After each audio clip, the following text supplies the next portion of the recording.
scholar. So he said, Shaykhina, subhanallah wa bihamdihi. Didn't even know you were here. Assalamu alaikum wa rahmatullah.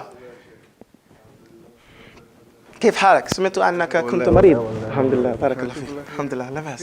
كيف؟ لا بأس. الحمد لله لا بأس. الحمد لله. And Shaykhina, our scholar, our teacher, right? Al-Mayhiyi Dhil Kamali. Al-Mayhiyi. He's from Mayhiyi. This is another village around what? Tanta. It's another village, another place around Tanta. Al-Mayhiyi. Dhil Kamali. Now this is a part that we need to just talk about for 1 second.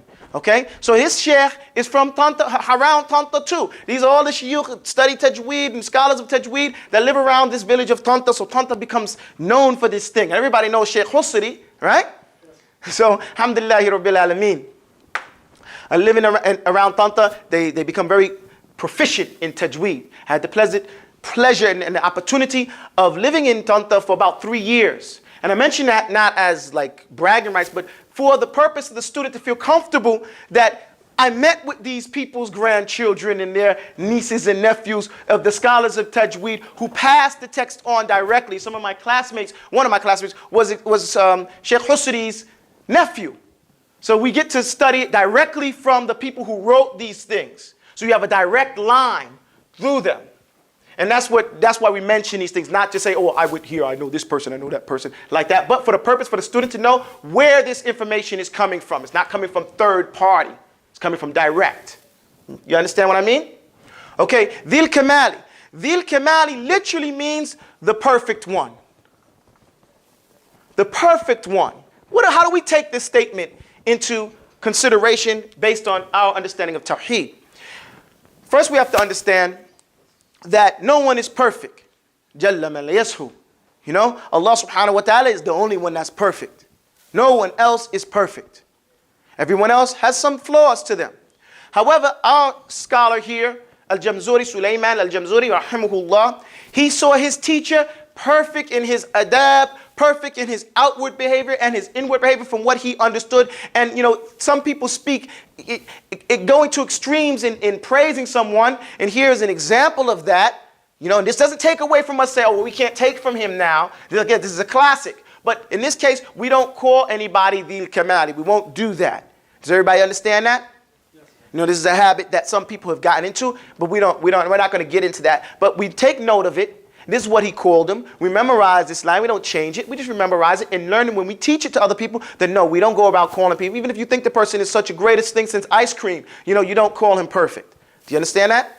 Allah knows best about him. Okay? So this is what we do, and this is what he called him. And Shaykhina al-Mayhiyi Dhil Kamali. And it's Mayhiyi. And I wrote it like this on purpose. I could have written it with one ya and did the mushadda, but it's called Mayhiyi. Okay? So you have to extend it. You understand? Can I erase? Okay, get better. أرجو به أن ينفع الطلاب والأجر والقبول والثواب. The next line is أرجو به أن ينفع الطلاب والأجر والقبول والثواب.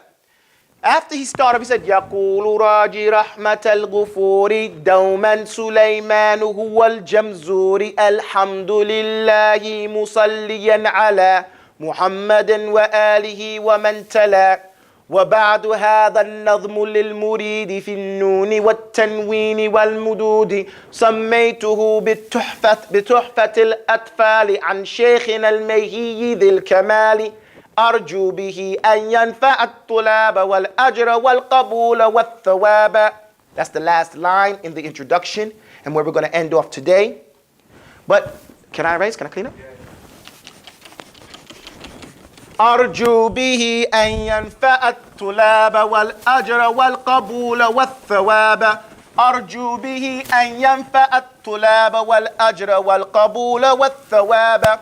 And see, I'm just going to keep repeating it for you guys so that you can get accustomed to hearing it, because you have to teach it. You're not learning. I'm not teaching this to you so you guys can be the only people that know it. Each one teach one. That's our motto. You know, you learn it, you perfect it, you pass it on. Okay? You don't hold it in. You pass it on. So, arju. Let's hear that word.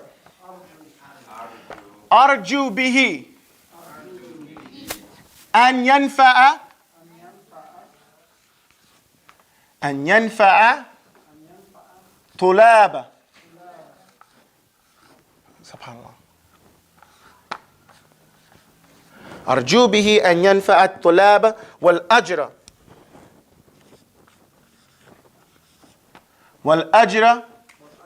والقبول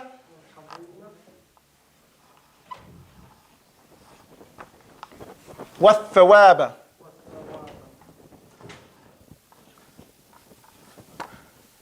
I don't know why he did that. Okay. He says, أرجو به أن ينفع الطلاب. أرجو. Everybody say أرجو.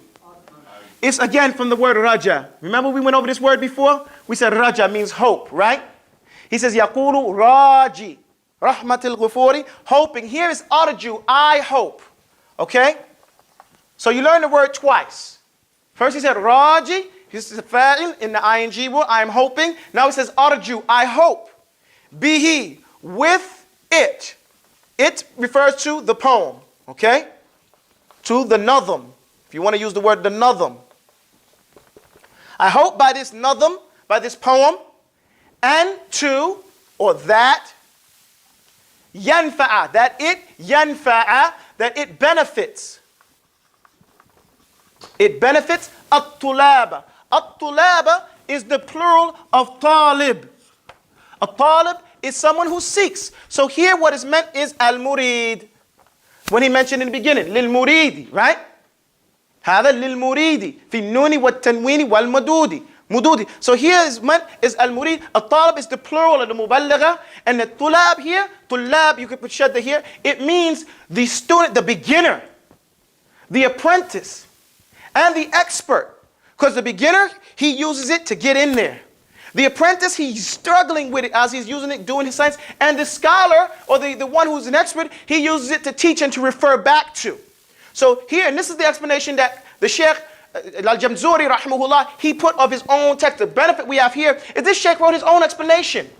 So we're pulling directly from his words what he meant when he wrote this right here. He said, I hope for this to help to benefit the students, all the students, the beginners, the ones in the mutawassit, the apprentices, and the experts. Okay? Here in this class, what we intend to by it is the beginners. Okay? And not the experts and those other people because they already know it. Wal-ajra wal-qabula wal-thawaba. Okay? So wal-ajra here, we'll get to that. Qabul is acceptance. Acceptance. Meaning that he hopes that Allah would accept this as a good deed from him. Okay? That Allah would accept it from him as a good thing. We see and we think that and we hope good thoughts that it has been accepted because this text is, like I said, is a primer text for anybody that studies Tajweed. All the different, no matter what madhab you're from, what country you're from, you could be from West Africa, from East Africa, you could be from Saudi Arabia, Lebanon, or you could be from Syria. You know this text.